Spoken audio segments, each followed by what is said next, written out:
कुनबा बिखर रहा है लेकिन कांग्रेस अपने में मगन है। मध्य प्रदेश में एक एक करके विधायक पार्टी छोड़ रहे हैं, लेकिन कांग्रेस का राज्य नेतृत्व अपना रवैया बदलने को तैयार ही नहीं है। विधायक सचिन बिरला ने 2 दिन पहले कांग्रेस को तगड़ा झटका दिया है। सचिन ने राज्य नेतृत्व पर अनदेखी का आरोप लगाते हुए कांग्रेस छोड़ दी और मुख्यमंत्री शिवराज सिंह चौहान की उपस्थिति में बीजेपी में शामिल हो गए, जिसके बाद सचिन उसी खंडवा संसदीय क्षेत्र की बड़वा सीट से विधायक है, जहां उपचुनाव हो रहा है और वो गुर्जर समुदाय के लिए लोकप्रिय नेता है। आपको बता दें कि पिछला चुनाव उन्होंने 30,000 मतों के अंतर से जीता था, लेकिन महज 3 साल में ही कांग्रेस से उनका मन भर गया। उन्होंने सार्वजनिक मंच पर बताया कि कांग्रेस में अब सच्चे कार्यकर्ताओं की पूछ नहीं रह गई है। वो वहां रहकर क्या करते? कमलनाथ मुख्यमंत्री बने थे तो उम्मीद जागी थी कि क्षेत्र की विकास योजनाओं को गति मिलेगी, लेकिन उन्होंने कुछ नहीं किया।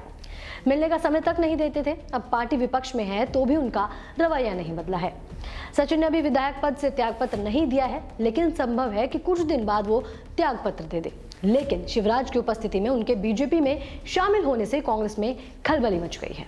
विधायक पद से त्यागपत्र न देने को मुद्दा बनाते हुए कांग्रेस की ओर से पहला हमला दिग्विजय सिंह ने ये कहकर बोला कि सचिन बीजेपी के रुपयों पर बिक गए हैं।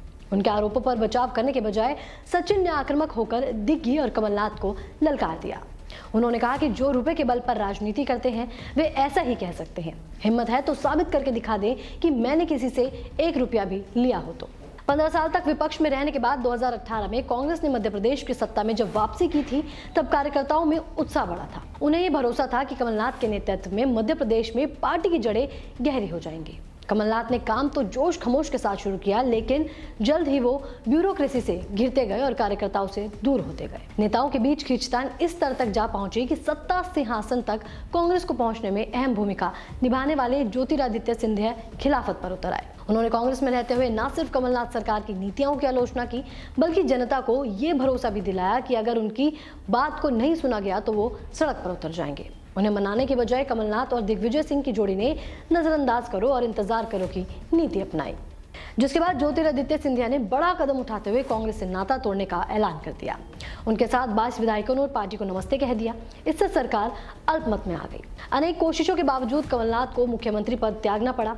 इस बड़े झटके के बाद भी ना तो कांग्रेस के संगठन ने कोई सबक ली और ना कमलनाथ की कार्यशैली में ही कोई बदलाव आया। आम कार्यकर्ताओं की कौन कहे, पदाधिकारियों और विधायकों तक को उनसे मिलने के लिए प्रतीक्षा करनी पड़ती है और यही कारण है कि कांग्रेस के कुनबे का बिखराव लगातार जारी है। लगभग 1.25 साल के अंदर 4 अन्य विधायक सुमित्र देवी कासडेकर, प्रद्युमन सिंह लोधी, राहुल लोधी, नारायण पटेल भी पार्टी छोड़ चुके हैं। सचिन बिरला 5वें विधायक है जिन्होंने पार्टी से बगावत की है। मध्य प्रदेश की सियासत में खंडवा संसदीय क्षेत्र और पृथ्वीपुर, जौबट और रेंगा विधानसभा क्षेत्रों के उपचुनाव काफी अहम माने जाते हैं। आंतरिक कलह से घिरी कांग्रेस इन उपचुनावों को एक अवसर के रूप में देख रही है। उसे उम्मीद है कि शायद मतदाता कांग्रेस को समर्थन देकर भविष्य का संकेत दे दे। वहीं दूसरी ओर बीजेपी ये संदेश देना चाहती है कि जनता ने कांग्रेस को नकार दिया है। प्रचार अभियान के अंतिम दिन तक दोनों दलों के बीच सियासी दांवपेच खूब चले। अब तक बीजेपी ने इस खेल में कांग्रेस को लगातार पछाड़ा है। इसकी शुरुआत बीजेपी ने पूर्व विधायक सुलोचना रावत को उनके पुत्र विशाल रावत सहित पार्टी में शामिल कराकर किया। बीजेपी ने सुलोचना को जोबट विधानसभा क्षेत्र से प्रत्याशी बनाया है, जिसके बाद अब बड़वा से विधायक सचिन बिरला ने भी कांग्रेस का हाथ झटककर बीजेपी का दामन थाम लिया है। इससे ये बात फिर साबित हो गई है कि कांग्रेस में अब भी सब कुछ ठीक नहीं है। बड़वा विधानसभा क्षेत्र खंडवा संसदीय क्षेत्र में आता है। यहाँ गुर्जर समुदाय प्रभावी भूमिका में है। ऐसा नहीं है कि कांग्रेस के वरिष्ठ नेताओं को उपचुनाव के मौके पर अपने नेताओं के बीजेपी में शामिल होने संबंधी कवायद की भनक नहीं लगी हो, पर अब बिगड़ती बात को संभालने की कोशिश न राष्ट्रीय संगठन से हुई और न ही प्रदेश संगठन से। जाहिर है कि इसका असर कांग्रेस के प्रदर्शन पर जरूर पड़ सकता है।